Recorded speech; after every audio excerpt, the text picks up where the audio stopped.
Hello, and this is Odurole Mojibola. You're welcome to my channel, and I want to say thank you to everyone who have always been commenting, liking, and sharing my video. And if you are just watching this video for the first time, you're watching my channel for the first time, I want to also say thank you, and please ensure you subscribe to my channel and press the notification bell so that each time I upload a video, you will be notified. Now, in celebration of my birthday on the 16th of this month, I have some 3 offers for us. My ebook pattern, my pattern ebook. I have 3 months subscription for beginners class and a month advanced class offer. Those offers are free. You can pick one out of the 3. But what I need you to do is you are going to follow me on Instagram, you are going to follow me as well on Facebook, and you are going to create a 30 seconds video of whatever you have learned from my YouTube channel. Make sure you let me know, show us, let us see your face, and let us see what you have produced from my channel. And let us know in the video what your favorite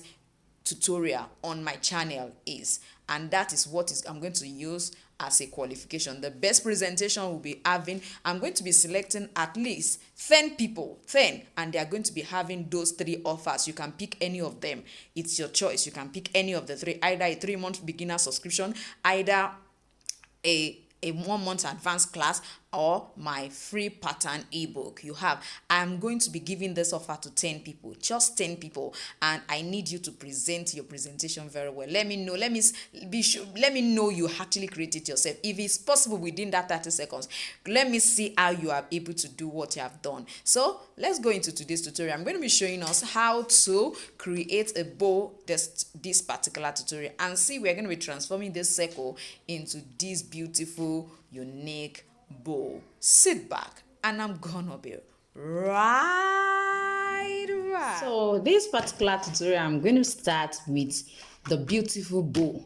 Now, if you look at the bow, we're going to be actually making use of a circle, a shape, that's particular, a circular shape, so to say, to create this particular bow design. Now, you can use it on any kind of sandal or slide. For me, I'm going to be using it on a sling back wedge sandal. And let's continue and see if I'll be able to go into that. But first of all, I want to really show us how to create that beautiful bow. It's something we can do and lay our hands on. So I'm going to be using this cover, this particular cover. Now the cover has a diameter from here to here is 9 centimeters. So this is what I have. So I'm going to trim this out.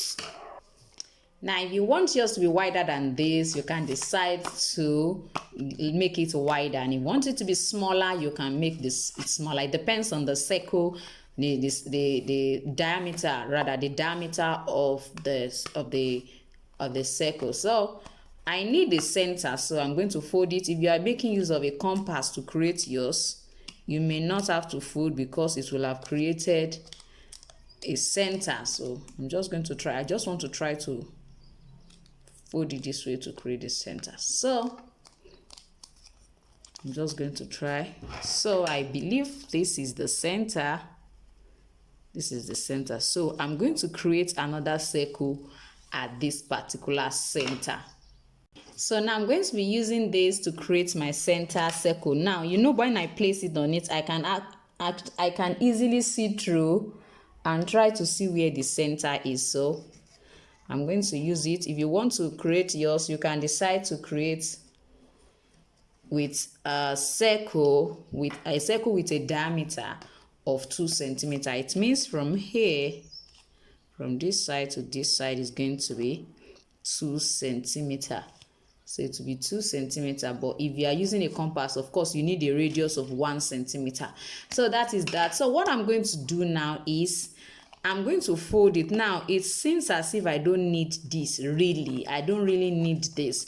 But I just want to ensure that I can locate this particular center. And if you will like to actually cut your own through, you can cut it through. But I think not cutting it through will help us more with this particular design. So now let's quickly go. I'm going to fold it. I folded it. This is like a semicircle. So we now have it in 4 parts. So now that we have 4 parts, I'm going to cut away 1 part. You know, the whole thing is 360 degrees for the mathematicians. This is 360 degree. I'm going to be removing this particular side which is actually 90-degree. So you can see what I have after that. Now what am I going to do now? I'm going to try to create an opening. I'm going to try to now fold it this way. I just want to create a little opening from this side. So I'm going to use this particular distance, this distance that I have here, to create an opening. I mean from here to here to create an opening. Let's quickly go into that. So as you can see, I'll fold it. I want it to be a bit equal. So I told us earlier that I'm going to be using this side, this distance from here to here, to create an opening. So what do I mean? I'm going to try to create a shape here that will come and meet this particular one. Just a little opening on that side, because we are going to be making use of that opening to create our shape. I hope we can see what I'm trying to open. So I'm going to make it look like this.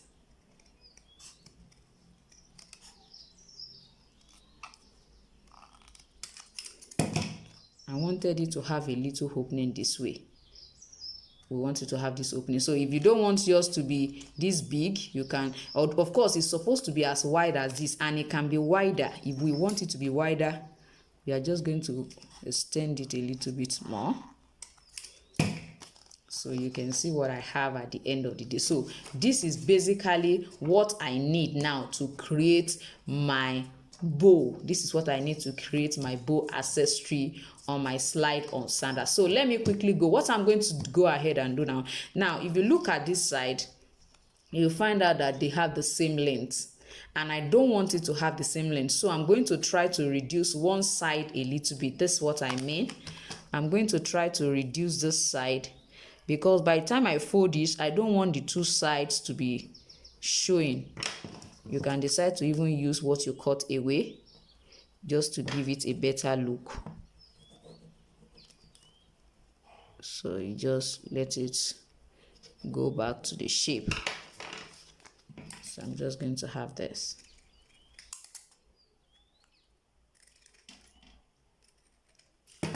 So by the time I fold it now, you see one is longer. So this is what we have. Now let's quickly go into the leather. I'm going to transfer this onto my leather. So now you can see what I have. Now from my pattern, what I did is I placed the first design, I placed it this way. That's, I'm going to cut one this way and I'm going to cut one this other way. So please, I need you to really pay attention to that. When you are cutting out the two, you are going to cut out two to create the bowl. So when you are cutting it, make sure you cut this first, then you turn it this way and also cut this as well. So it's not going to actually be the same form. You know, this is shorter and this is longer. So when you cut like this and you cut like this, you're having two different shapes. So that is basically what we are going to do first. And that is what I have done here. So the next thing I'm going to be doing now is I'm going to try to line it. I want to line it so that I can cover up the inner part. So get a lining. I'm going to be using this particular leather as my lining. It's actually a synthetic leather. This also is a synthetic leather.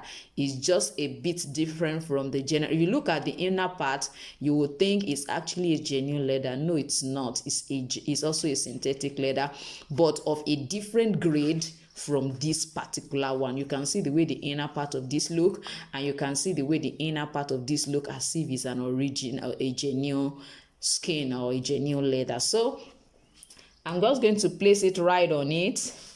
I'm going to place it right on it, and then I'm going to apply gum on the two sides. I'm going to apply gum on this and as well as on this. So this is what I have. I apply gum on this as well. So I'm just going to go ahead and place it. So this is for this particular side. They are already dry. That is why I'm placing it.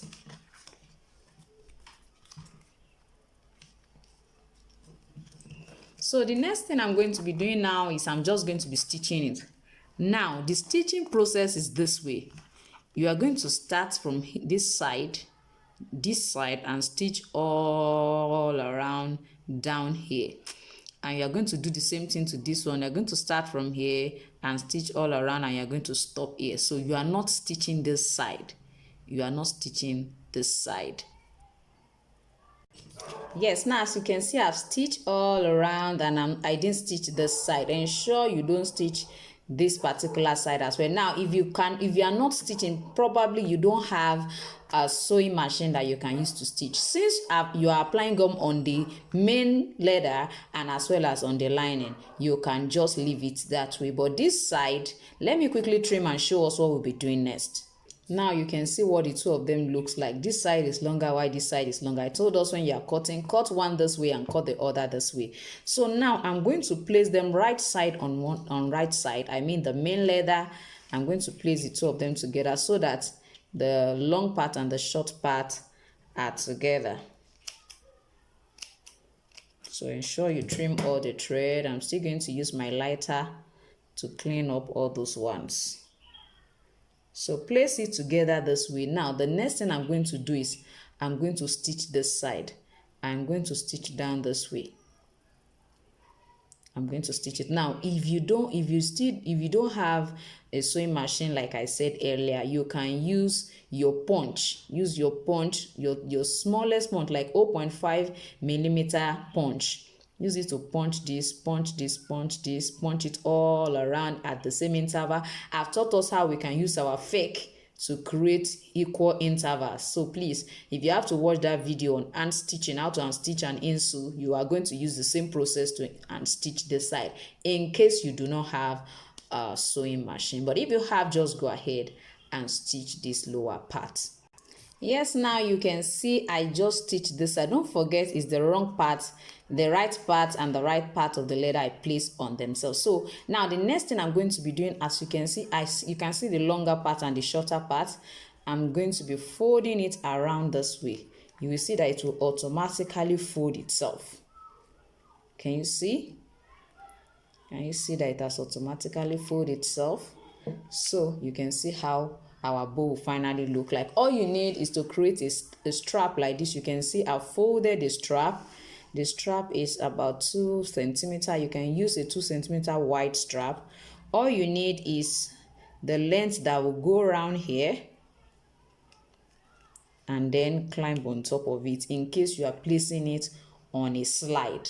So, but if you are not placing it on the slide, probably you are placing it, I mean, a kind of slide that is not tongue slide. I mean the slide that in between your big toe and your small one is not that kind of slide. So you just have to knit it up here. Then you can attach it to the slide, to the pattern. Here, you can just try to attach it here. And if you don't want it to open like this, you can try to hold it down. Just put some shoe glue and hold it right down this way. And if you want it like this is really looking very beautiful. Now for those who are creating a tongue sandal, this has to be longer than this. And let me quickly show us what I mean. So as I said, a tongue sandal, when you have a particular strap going in between the small and the big toe, that is what we call a tongue sandal. So by the time you try to move it this way, you can even start applying your glue from here so that it will stay properly, so that you don't have to go through, if you don't want it to be open, you don't want it to be opening like that. So if you don't want it to remain open, so you can just apply a little glue so it will be flat down this way. So now you want to place it here, for example, for a tongue sandal. So of course this has to be longer than this. You are just going to let it pass through it. It's always looking very beautiful on a tongue sandal. This is not long enough, but I'm just going to try to show us so that we can see. Now, you can imagine this on a slide. This is going to be really beautiful. Even on a children's sandal, it's going to be very beautiful. Even on adults, it's going to be, this is really beautiful. So you can use this to embellish any of your slide or sandal. But for me, I'm using it on a sling back sandal. Now please, if you are watching my tutorial for the first time, probably you are just seeing this channel for the first time, I would like to welcome you, and I would like to let you know that it's important that you press the subscription button so that at least you can always be aware that I am here. You can always be notified, especially when you click the notification bell. You'll always be notified each time I upload a video. Now this is just the first part of this video. I wouldn't want you to miss the second part, so ensure you press the notification bell. I'm going to be creating creating a sling back pattern. Yes, I'm going to be creating a sling back design on a wedge for this particular design. I'm sure you don't want to miss it. So thank you so much for being part of today's tutorial. And don't forget, if you have any of your projects, please ensure that you tag me on Instagram, on Facebook at Jibbyfem Forte, and I will be glad to receive it. Don't forget, it's my month, it's my birthday month, and then I have bonuses. As much as you can, the more you tag me, the better opportunity you have to my bonus. So thank you so much, and I'm going to see you on Saturday. Bye.